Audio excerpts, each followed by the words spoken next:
Hi, I'm Dr. Scott Wilson, founder and chairman of Physiomed. Many people think of golf as a leisurely weekend activity, but anyone who plays regularly will tell you it can actually be a challenging full-body workout. With golf season now in full swing, we're going to explore what's happening to our bodies during a single golf swing.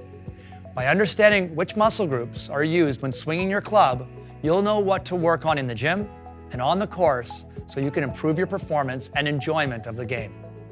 Here to help us today is our resident golf expert, Dr. Jason Lemieux of Physiomed Oakville. Hi, I'm Dr. Jason Lemieux of Physiomed Oakville. We're here at Physiomed Oakville inside our hitting bay. Now that golf season is upon us, we're going to talk about how our body actually performs during a golf swing. So if I want to make sure that my body is injury-free and I can perform at my best, I have to understand what's demanded of me when I'm swinging the club. So a golf swing is a full body activity. When we address the ball, one of the most important things is that we demonstrate good posture with our golf swing. We'll see a lot of golfers, you bring the body that you have to your golf game. So if I'm somebody with pretty bad posture, a rounded upper back, that's actually going to restrict your ability to make a good swing. You're not going to be able to turn as far, and that's going to decrease your club head speed and force you to hit the ball shorter, which nobody wants.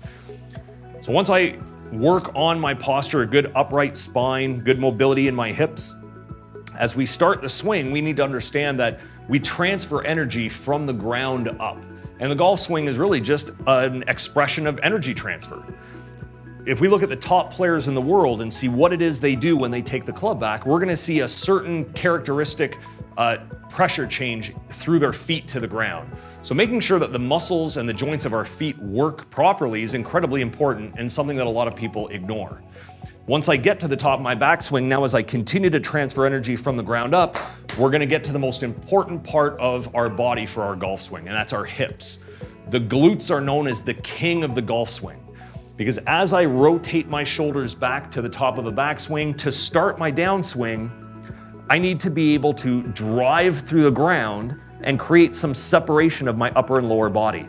So that requires flexibility through our core, but it requires a tremendous amount of power from my glutes in conjunction with our external obliques, the oblique abdominal muscles. So when I'm in the gym, I want to make sure that I'm doing things to activate my glutes, squat, deadlift, lunge, and I need to train the core muscles as well. One of the things a lot of people miss out on is the fact that my obliques are going to have to serve two functions. They're going to have to help stabilize my lower body and rotate my upper body, but then from the top of the backswing, they're going to have to stabilize my upper body to rotate my lower body. We see that a lot of people lack that ability, and that's what actually causes them to hit slices or develop back pain in their swing. So if we can train that attribute a little more effectively, it's not only going to decrease your risk of injury, but it's actually going to make you a better ball striker. From the top of the backswing and I start to accelerate towards the ball, one of the things that a lot of people miss out on is the idea that better ball strikers actually decelerate their body better than recreational players. Now, deceleration is looked at as a bad word in golf, because if I decelerate the club or I'm hesitant, you're gonna make a really bad swing. But to accelerate the club, I have to learn how to decelerate my body to transfer energy to the club. So when we're working out in the gym, we need to do things like isometric exercises to help to improve my body's ability to throw on the brakes, so that as my body stops moving, the club can accelerate faster, increasing my club head speed and my ability to contact the ball better. So understanding that our body transfers energy from the ground up, we need to make sure that we're training our feet, our glutes, our core muscles, and our ability to create deceleration or create isometric force to be able to have a good, safe golf swing that's going to allow you to hit the ball further and be injury-free for the entire season.